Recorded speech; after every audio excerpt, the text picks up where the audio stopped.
All right. Yep. We have our schedule right here. First game at Charlotte, North Carolina. North Carolina versus South Carolina in a great game. Something that's now being dubbed the QB duel.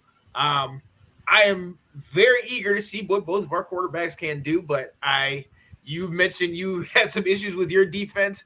It's well documented how we've done. Talk to us about this first game and genuinely, what do you expect? Yeah, I mean, I think it's going to be a toss up right now. I favor South Carolina because I think the offense. Well, that's the big key for South Carolina. This is the unknown right now, and this may hurt you guys.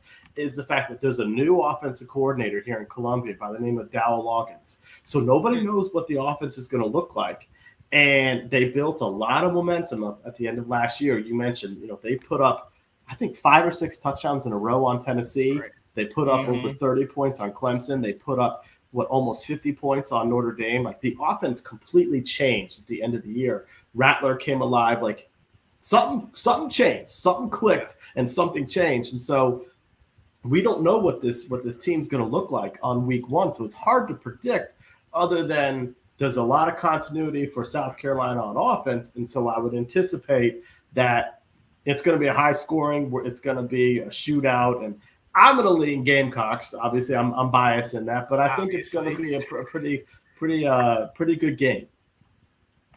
Yeah, if we're being realistic, I genuinely think this is a game that's going to come down to one of the last couple drives in the game. It's going to be a couple turnovers maybe, but it's going to be a back and forth gunslinger game, and it's going to come down to the end. Hopefully, our defense is not the one that's on the field last, because do not have that much trust in them. But yeah, it's a coin flip. I think we'll get the dub, but what else would you expect me to say? Right. And then the next week, Furman.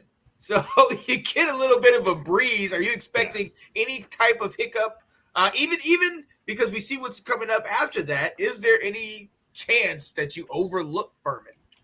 No, and that's one of the beauties of Beamer right now. He's got these guys focused, and he doesn't allow that to happen. They could have done that against Georgia State the year before, and he didn't let that happen, and they rolled Georgia State. So wouldn't be worried about that game one bit. Cool. So we got it at 2-0. Let's move right along. 2, and I see Anthony Handy and Colin are in the comments. You see what it is. Let me get this out from in front of your face. Georgia, South Carolina, and a game I am so excited to see. What are your thoughts genuinely about this game? I think if there's ever a time to pick off Georgia, it's going to be early in this season, as they have to figure things out with this quarterback. I'll say this, that little ranking that put Carson Beck in front of Spencer Rattler on the top 50 quarterbacks, that's complete bull. Yeah. He's so unproven versus someone who put up some numbers. You can't do that. So that would be my only, I think that's an opportunity. I don't think South Carolina is there yet to compete with Georgia. I mean, I think they're going to get there in another year or two. I think we're going to be back to those years where South Carolina and Georgia battled every single year. It was either close games, and it didn't matter who was at home. The other team could steal it pretty easily. But I just don't quite think that South Carolina on defense is there yet. I really don't know who Georgia has on offense, honestly, besides Brock Bowers. I don't, with some of the guys that went pro and all that, and I know they've got a lot of guys that went pro on defense, but they've got enough people in reserves that I would still think Georgia's gonna get this one. I would put it down as a loss, but I don't think it's going to be the game like we had last year where Georgia just ran them out of the stadium in the first quarter of the season of the game. Where the hell was that at halftime? He said, "Nah, fam. Beck was ready last season. Kirby just had to go with the hot hand." Sure. No one knows who Carson Beck is, so I mean, he might know. Yeah, but how do we know? How do we know? Like, talk to us, Anthony. You saying you knew he was ready? How did you know that he was ready? Because I've never seen him, not even in garbage time. Yeah. And when I have, I mean, the game was so far in hand, it didn't really matter. So yeah, I mean, a lot different than live bullets in the SEC game. Yeah. So we'll see about that. You got Georgia on this one. Next one, Mississippi State. Still having Will Rogers. Obviously, they don't have Coach Leach anymore. Rest in peace. What are you thinking about this one? Yeah, I don't know a whole lot about Mississippi State. Don't they have? Yeah, they've got Will Rogers as a quarterback who can sling it pretty well. I don't know much about who took over it in Starkville to really like talk much about him. So I've put them down for a win on this one, just because I don't know a whole lot about Mississippi State. If I'm not mistaken, the defensive coordinator took over, right? I think you're right. And so then after that one, Tennessee, the game that was starred last year, you had the huge upset. We know they're coming in with Milton this year, but a whole lot of attention on them because of all the sanctions and all those type of things. What kind of Tennessee are you getting when you start to get into the thick of the middle of the season? This is going to be a really interesting game. This is going to be one that you'd have to look and see if it ends up being a potential game day spot, because Tennessee, let me tell you something, they are ticked off over what happened last year, because not only did their quarterback go down and the season went down, but they were just upset over the whole game against South Carolina, and the fact that it was 5 or 6 possessions that South Carolina scored a touchdown. They scored a touchdown every single possession of the first half of the game. That's video game numbers stuff. Yeah. Like, I've never seen that before, And so we know that Josh Heupel, he's pretty fired up for this game. And then, Alex, you've even said it a couple times a couple weeks ago where you're like, where's this love for Joe Milton? You and I saw what he did in Michigan. He was awful. And they just think that they're like, oh, well, he's just going to take over for Hendon Hooker and he can run the offense even better. I'm like, does anybody see that he can't hit the broadside of a barn? Yep. Yeah, he can throw it 80 yards in the air, but who's going to catch it? Yeah. So I don't know. I mean, I will, but the fact that it's at Tennessee and the fact that they are fired up for this game, like they want this game. They're so mad from last year. I probably would lean Tennessee, but I don't know. Yeah, that's going to be an interesting one. I'm very interested to, like you guys, see what Joe Milton brings to the table. We know he has a cannon, but like you said, it's an interesting. But we also know that Hendon Hooker also was very poor when he was at Virginia Tech and then came over and Heupel got him turned around. So Who knows? We'll definitely see what happens. Moving down, you talked about Napier before. He's got now his 3rd year at Florida now. He's let's see. He lost his quarterback, but he still has a couple pieces. This is a big one for you guys. What are you thinking? I don't know what this Florida team's going to be right now. I'm going to predict them beating Florida. I mean, Graham Mertz was not good at Wisconsin. No. And the fact that and I like him because my family lives in Madison.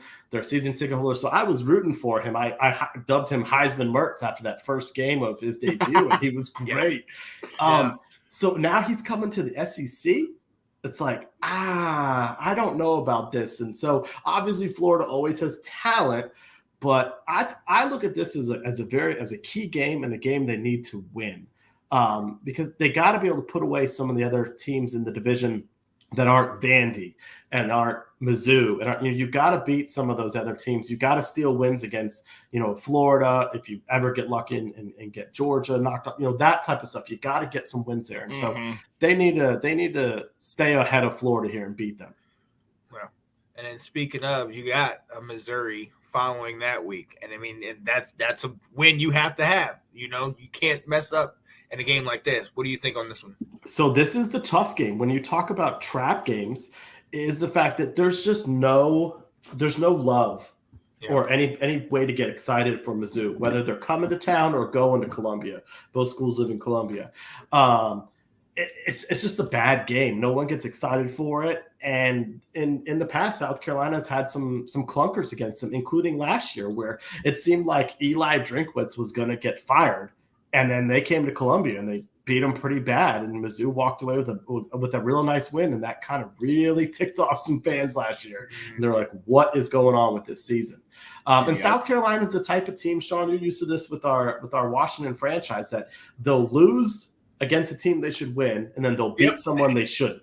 Yep. So it's hard to say. It should be a win, but you never know.